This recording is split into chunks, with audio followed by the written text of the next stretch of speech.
নমস্কাৰ, মই নয়ন physiotherapist from Guwahati. আজিৰ ভিডিঅ'টোত আমি আমাৰ এলবৰ বাহিৰৰ ফালে হোৱা বিষ মানে টেনিছ এলবৰ বিষৰ ওপৰত আলোচনা কৰিম। আমাৰ কিলাকুটি বা এলব জইনৰ বাহিৰৰ ফালে হোৱা এই বিষটোক লেটাৰেল এপিকণ্ডাইলাইটিছ বুলিও কোৱা হয়। এইটো বিষ আমাৰ এলব জইনৰ বাহিৰৰ ফালে হোৱা এই অংশখিনিত ইনফ্লামেশ্যন হোৱাৰ বাবে হয়। মেইনলি যদি আমি হাতৰ এইফালৰ অংশখিনিৰ মাছলখিনিৰে বেছি কাম কৰি থাকো, যেনে মাইকী মানুহবোৰে ভাত ৰন্ধাৰ সময়ত হাতৰ ওপৰৰ ফালৰ মাংসখিনিৰ ব্যৱহাৰ বেছিকে কৰিব লাগে। তেওঁলোকে ভাত ৰান্ধোতে হাতখনৰ এইটো মুভমেন্ট বহুত কৰিবলগীয়া হয়, যাৰ বাবে বিশেষকে এই বিষটো মাইকী মানুহৰ ক্ষেত্ৰত বেছিকে হোৱা দেখা যায়। সেইবাবে আজিৰ এই ভিডিঅ'টোত মই আপোনালোকৰ বাবে এই বিষয়ৰ পৰা মুক্তি পাব পৰা একেবাৰে সহজ আপোনালোকে ঘৰতে কৰিব পৰা কেইটামান এক্সাৰচাইজ দেখাই দিম, যিকেইটা কৰি আপোনালোকে এই বিষয়ৰ পৰা কেইদিনমানৰ ভিতৰতে মুক্তি পাব পাৰিব। আহক আমি আজিৰ এই ভিডিঅ'টোলৈ আগবাঢ়ো। চাওক, আপোনালোকৰ যদি এলবৰ বাহিৰৰ এইফালৰ অংশখিনিত বিষ বহুত বেছি থাকে, তেতিয়াহ'লে আপোনালোকে হাতখনক যিমান পাৰে ৰেষ্ট দিয়ক। মানে এনেকুৱা ধৰণৰ কোনো কাম নকৰিব যিটো কাম কৰাৰ ফলত আপোনালোকৰ হাতৰ বিষটো আৰু বেছি হয়। তাৰ পিছত আপোনালোকে হাতখনত প্ৰতি 2 পৰা 3 ঘণ্টাৰ মূৰে মূৰে বৰফ লগাই থাকিব। যাৰ ফলত আপোনালোকৰ এইখিনি ঠাইত হোৱা ইনফ্লামেশ্যনটো কমিব আৰু আপোনালোকৰ বিষটো কমিব। তাৰ পিছত কৰিবলগীয়া কামটো হৈছে এক্সাৰচাইজ। যেতিয়া আপোনালোকৰ বিষটো অলপ কমিব, তেতিয়াহ'লে আপোনালোকে এক্সাৰচাইজটো আৰম্ভ কৰিব পাৰিব। এই বিষয়ৰ কাৰণে কৰিবলগীয়া প্ৰথম এক্সাৰচাইজটোৰ কাৰণে আপোনালোকে হাতখন আপোনালোকে টেবুল বা মই থোৱাৰ দৰে চকী এখনৰ ওপৰত এনেকে থব লাগিব। থৈ পেলাই আঙুলি কেইটা মেলি দিব লাগিব। মেলি পেলাই ওপৰলৈ এনেকে উঠাবলৈ ট্ৰাই কৰিব লাগিব। 1 2 3 4 5 এনেকে আপোনালোকে 15 পৰা 20 বাৰ উঠাব লাগিব। এবাৰ আপোনালোকে হাতখন টেবুলখনত উলুটাকে পাৰি ল'ব লাগিব। তাৰ পিছত এনেকে আঙুলি কেইটা ওপৰলৈ উঠাব লাগিব। 1 2 3 4 5 এনেকৈ আপোনালোকে এইটো এক্সাৰচাইজ 10 পৰা 15 বাৰ কৰিব লাগিব। এনেকৈ 10 পৰা 15 বাৰ কৰা হোৱাৰ পিছত এবাৰ আপোনালোকে হাতখন সাইড কৰি ল'ব লাগিব। তাৰ পিছতো এবাৰ এনেকে ওপৰলৈ উঠাব লাগিব। 1 2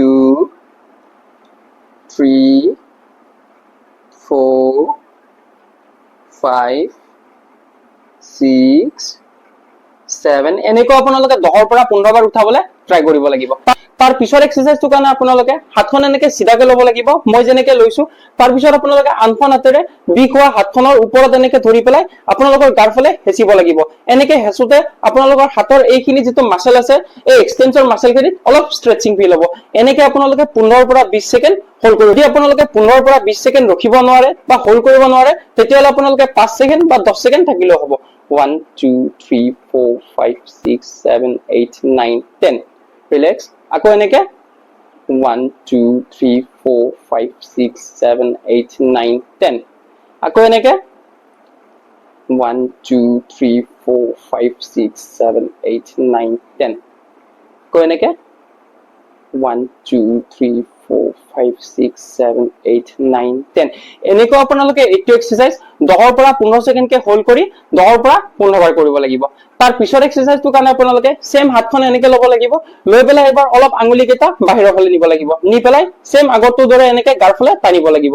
এনেকৈ টানি পেলাই আপোনালোকে 15 পৰা 20 সেকেন্ড ৰখিব লাগিব। 1 2 3 4 5 6 7 8 9 10 ৰিলেক্স। আকৌ এনেকে আঙুলি কেইটা বাহিৰৰ ফালে নি পেলাই গাৰ ফালে টানিব লাগিব। 1 2 3 4 5 6 7 8 9 10 সেম আকৌ এনেকে 1 2 3 4 5 6 7 8 9 10 এনেকৈ আপোনালোকে এইটো এক্সাৰচাইজ 10 পৰা 15 বাৰ কৰিবলৈ ট্ৰাই কৰিব লাগিব। এনেকুৱা ধৰণৰ এটা পানী বটল ল'ব পাৰে বা এটা ডাম্বেলো ল'ব পাৰে। লৈ পেলাই আপোনালোকে হাতখন এনেকে ওপৰলৈ উঠাবলৈ ট্ৰাই কৰিব লাগিব, ঠিক মই ভিডিঅ'ত কৰাৰ দৰে। 1 পানী বটলটো আপোনালোকে এনেকুৱা ওজনৰ ল'ব যিমানখিনি ওজন আপোনালোকে উঠাব পাৰে।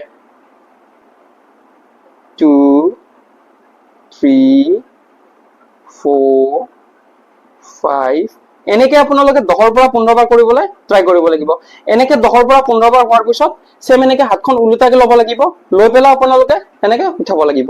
1 2 3 4 5 6 7 8 এনেকৈ আপোনালোকে 10 পৰা 15 বাৰ উঠাবলৈ ট্ৰাই কৰিব লাগিব। তাৰ পিছৰটো এক্সাৰচাইজৰ কাৰণে আপোনালোকে হাতখন এবাৰ সাইড কৰি ল'ব লাগিব। লৈ পেলাই এনেকে ওপৰলৈ উঠাব লাগিব। 1 2 3 4 5 6 এনেকৈ আপোনালোকে এইটো এক্সাৰচাইজ 10 পৰা 15 বাৰ কৰিবলৈ ট্ৰাই কৰিব লাগিব পিছৰ এক্সাৰসাইজটোৰ কাৰণে আপোনালোকে হাতখন এবাৰ এনেকে সাইডৰ ফালে লৈ পেলাই এনেকে ঘূৰাব লাগিব ঠিক মই ভিডিওত ঘূৰাৰ দৰে 1 2 3 4 5 6 7 8 এনেকৈ আপোনালোকে এইটো এক্সাৰসাইজ 10 পৰা 15 বাৰ কৰিবলৈ ট্ৰাই কৰিব লাগিব তাৰ পিছৰ এক্সাৰসাইজটোৰ কাৰণে আপোনালোকে এনেকুৱা ধৰণৰ এখন গামোচা